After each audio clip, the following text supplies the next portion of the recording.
I'm going to show you a fast, reliable method for detecting SQL injections. Forget about scanners, forget complicated payloads. This is a super simple technique that I've been using for years with real-world results. SQL injection is one of the oldest and most dangerous vulnerabilities on the web, and it still persists in modern applications.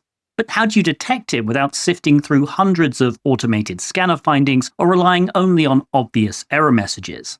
Today, I'm going to share something I call the break and repair method to make manual SQL injection detection a little easier. Now, this video isn't about actually exploiting SQL injections to extract data. There are plenty of guides for that, and maybe in the future I'll make one too. We're sticking to detection and verification only. If you're new to SQL injection, my advice is don't start with tools like SQL Map. They might find vulnerabilities for you, but you won't actually learn how an injection works. And if you become too reliant on tools, what happens when the tool misses an injection or finds a false positive? Learning how to manually identify and verify injections is really important if you want to get into bug bounty hunting or pen testing. Once you have an understanding, of course, there's no reason not to use tools alongside your more manual efforts for better coverage of the application. But before we go any further, let me first tell you about the sponsor of today's video, ThreatLocker. Maintaining strong security without creating friction for users is a constant challenge, and ThreatLocker's approval process provides a streamlined solution. When a user encounters a blocked application, they can instantly submit a contextualized access request directly from the notification prompt. Administrators receive detailed information on the who, what, and why behind the request, allowing fast, informed decisions without disrupting workflows. Approvals or denials happen with a single click, instantly updating policies and getting users back to work within minutes without compromising security. Eliminate the chaos of help desk tickets and minimize downtime with a controlled, efficient approval process. With ThreatLocker's Approval Center, you maintain rigorous security standards while keeping productivity high. Streamline your request handling today with ThreatLocker. Learn more at threatlocker.com/Tiberius. At its core, SQL injection happens when user input is unsafely inserted into an SQL query used by the application's database. That in turn can let attackers change the query's logic and access more database information than the original query intended.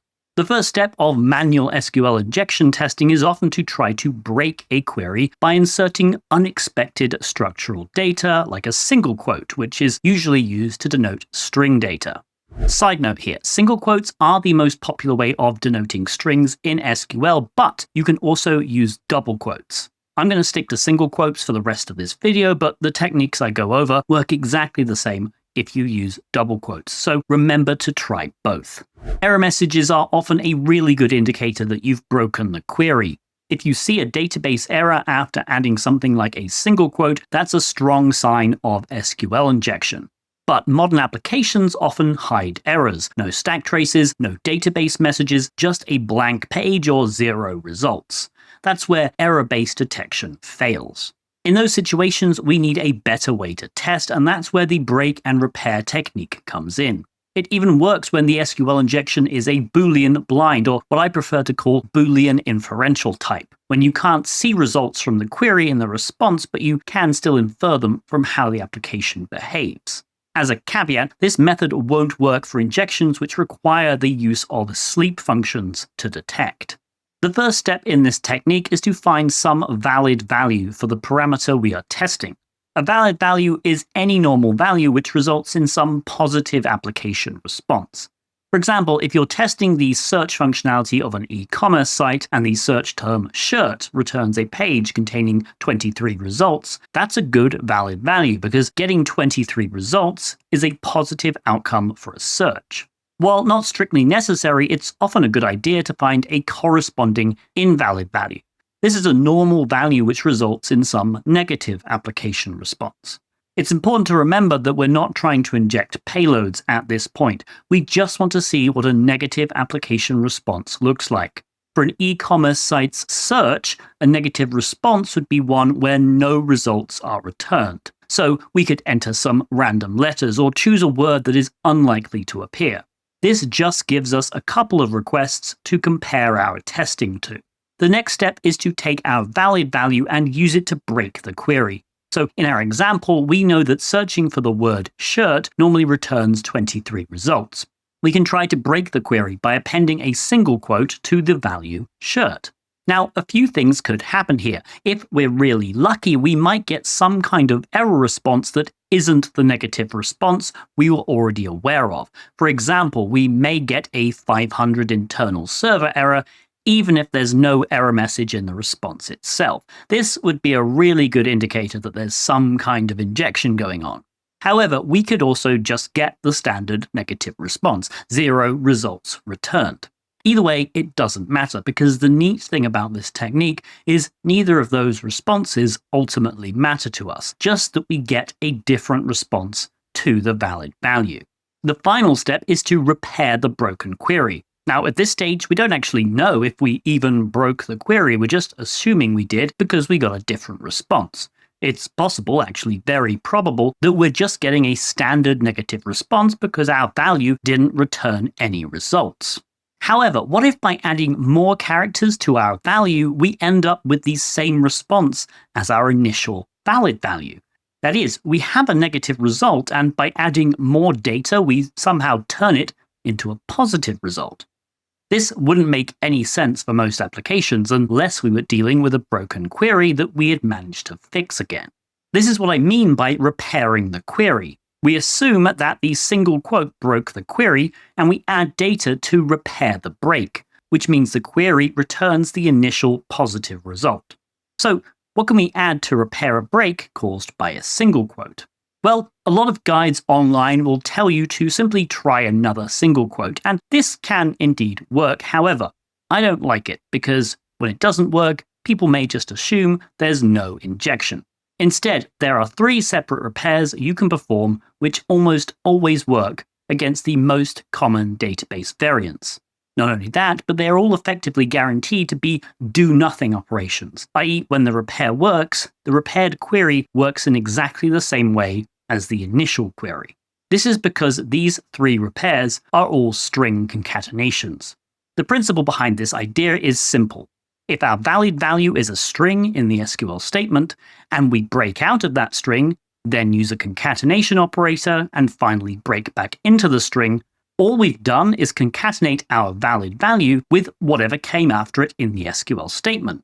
In most cases, this is an empty string, but either way, the string value doesn't change, so neither does the statement. The first repair simply involves adding a space, then a single quote. That will work in MySQL and forks such as MariaDB. The second is 2 pipe symbols, then a single quote. That will work in Postgres, Oracle, SQLite, etc. The third is a plus symbol, then a single quote. That works for SQL Server, Microsoft's database variant. Now, it's important to remember that if our payload is in a URL, a plus is the same as a space, so you will need to URL encode the plus to make sure it's interpreted by the web server correctly. If we try those 3 repairs and any one of them returns our initial positive result, we know we have a pretty good indicator of SQL injection, or at least some kind of injection. If you're having trouble understanding the logic here, let's walk through the requests again. Searching for shirt returns 23 results. Makes sense, there are 23 items that have the word shirt in the title. Searching for shirt with a single quote after it returns 0 results. This could also make sense. If the word shirt single quote doesn't appear in any product titles or descriptions, we wouldn't expect results. Searching for shirt single quote, pipe single quote returns 23 results again. This is the behavior that doesn't make any sense if the search was behaving normally. If shirt single quote returned 0 results, why would shirt single quote, pipe single quote return 23? Generally speaking, the more data you add to a search, the more specific it becomes. Getting 23 results, like our first example, makes no sense unless we were dealing with an injection. Hopefully this makes sense. If not, I'll do a few demos in a moment, which might help. Of course, this concatenation technique only works if you're injecting into a string. Sometimes you'll be injecting into an integer or another value which doesn't use quotes in an SQL query. In those cases, assuming that you can avoid integer validation, instead of adding data after the initial breaking single quote, you can try replacing the single quote with any one of these payloads, and the method should still work. If you want a quick reference to everything I've talked about in this video, I do have an SQL injection cheat sheet published on my website. Link is on the screen and in the video description. Not only does it cover this technique, it provides SQL injection tips and tricks, as well as different ways to extract certain information from the 5 main database variants.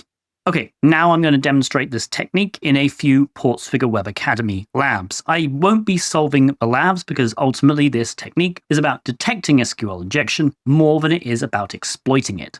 Being able to detect SQL injection is the first step of any exploit, and that's why these quick, easy manual detection techniques can really save you some time. Okay, so this is the first lab we're going to do. SQL injection attack, querying the database type and version on Oracle. And obviously it tells us that we're dealing with Oracle. We don't care about that. We're going to ignore that completely. I'll also put a link to this lab in the video description.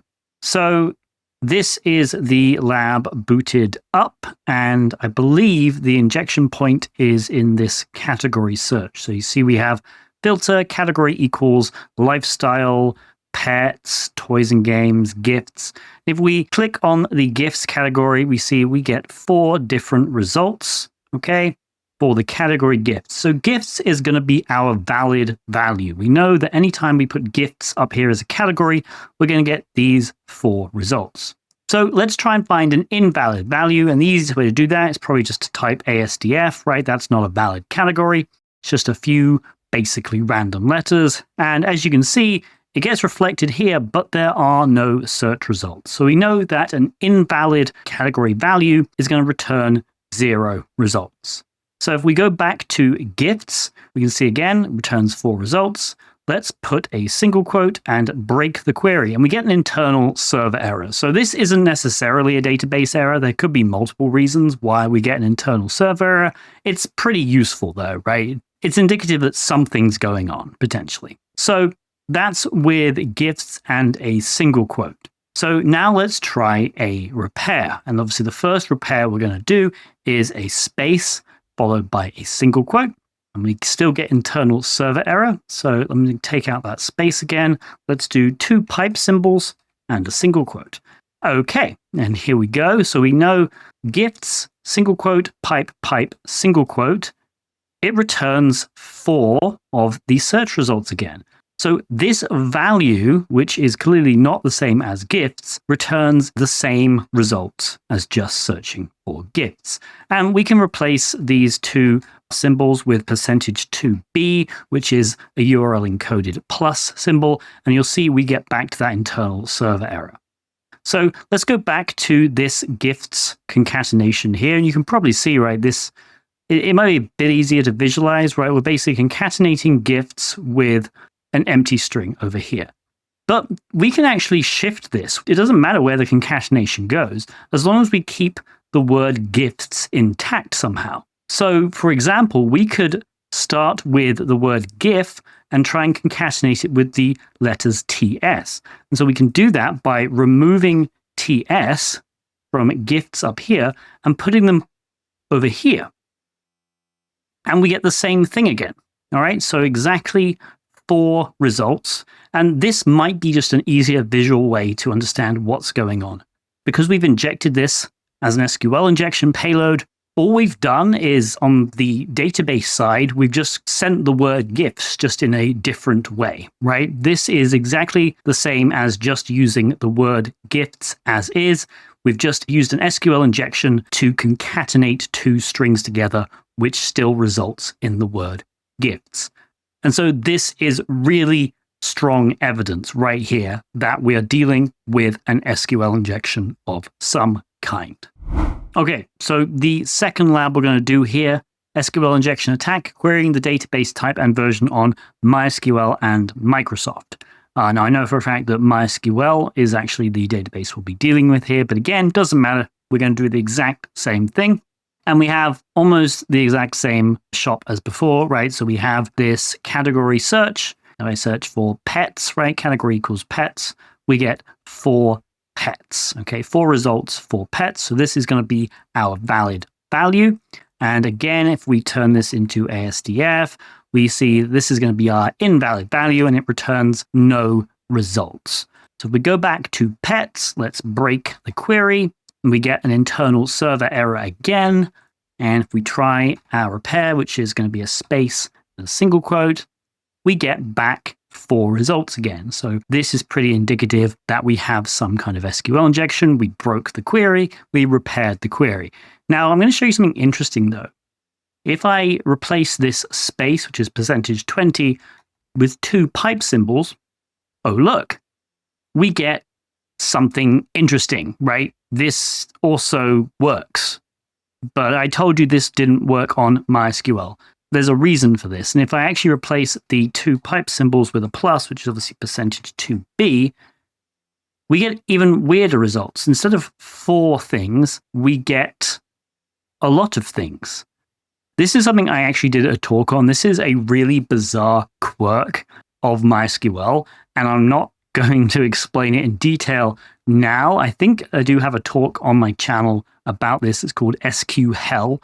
That was the talk. But effectively what this is on the database side, there's some type juggling going on. And effectively, by injecting this plus symbol, we type juggle. And for various reasons, it compares everything to a 0. And because strings are all technically equal to 0, it's effectively the same as doing an OR 1 equals 1. So that's why we get everything. Now, the pipe symbol is, I believe, because this is technically in MySQL a way of writing an OR operator. And so this kind of becomes some weird Boolean logic. But either way, right, all of these kind of work. And this is why I tend to start with the plus operator, just because this will guarantee you basically, if you're dealing with a MySQL database, it should return this result before any of the others. But technically those 2 other repairs will work against MySQL, just in kind of weird, unexpected ways. Okay, and just to show this technique can also work with those blind SQL or inferential SQL injections, we're going to use this final lab, blind SQL injection with conditional responses. This is going to be a cookie-based injection, so we're going to switch to Burp Suite for this one. But here we have the lab. All right, so you don't actually have to log in. I'm just going to refresh this page. We're going to go to Burp Suites. Let's find the latest request. It's this one. Okay, so I'm going to, and the tracking ID cookie is the vulnerable parameter here. Send it to repeater. So our valid value we actually have, right? This tracking ID technically was granted to us by the application. So this should be our valid value. And we don't actually know, okay, this is what a valid response looks like. If I render it, okay, it looks like this. Interesting. So let's see what happens with an invalid response. So we're going to note, let's actually copy this content length. I'm going to paste it in the search here and click auto scroll to match when text changes. And so basically that should just keep highlighting it every time I click send. So what we can do here is we could probably just copy this. So I'm going to cut it out and maybe just put the word test. And we do see, okay, so there is a difference in the content length. All right. And I think, what was it before actually? 11433. So I think there's something that appears. I think there's a welcome message or something, or welcome back. Let's have a look. Let's scroll down here. Welcome back. Yes, there is a welcome back message which appears when the tracking cookie is there. So maybe we should actually copy this welcome back message. And so if I resend this, it automatically scrolls to welcome back. If I cut this tracking ID and replace it with test, now that welcome back is no longer in the response. Okay, so let's go back to this request. We put the valid value back in. Let's break it using a single quote. Click send. We don't get the welcome back message. Okay, let's put a space followed by a single quote. We don't get anything. I think you don't have to URL encode here, but let's try 2 pipe symbols. And immediately we get the welcome back message. All right. So we broke the query, we repaired the query, and now we know that this is probably either Postgres, SQLite, or Oracle. Okay. So, but just to show this works with blind-based SQL injections as well. Hopefully this video helped you understand a bit more about SQL injection and how you can quickly identify and verify potential injections manually. Big thank you to ThreatLocker for sponsoring today's video. To find out more about ThreatLocker, visit threatlocker.com/Tiberius. If you enjoyed the video, please give it a like and consider subscribing to the channel for more cybersecurity content. Let me know in the comments what you think of this technique, or if you have any questions about SQL injection in general. Until next time, happy hacking.